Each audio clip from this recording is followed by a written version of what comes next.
Hello viewers, আজকে আমি এই বৃষ্টির দিনে বানিয়ে নিয়েছি আলুর চপ। গরম গরম আলুর চপ। তো দেখা যাক কীভাবে বানাচ্ছি। এখানে নিয়ে নিয়েছি আলুটাকে আমি সেদ্ধ করে একটি পাত্রে তুলে রেখে দিয়েছি। এরপর এখানে ধনে, জিরে আর শুকনো লঙ্কা ভালো মতো কড়াইয়ে ভেজে নেব।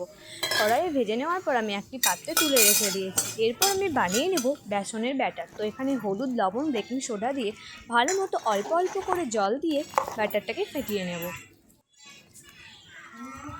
ব্যাটারটা আমার ফাটানো হয়ে গেছে।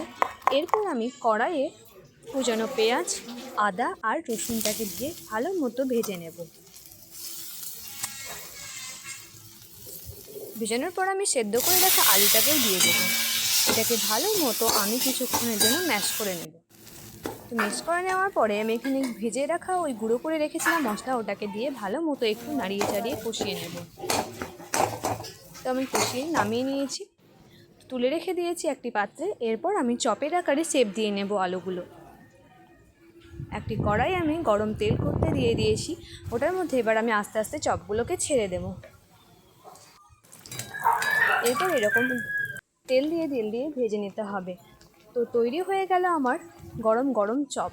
তো কেমন হয়েছে অবশ্যই কমেন্ট বক্সে এসে জানাবেন। ভালো লাগলে like, comment, share and subscribe করতে ভুলবেন না যেন।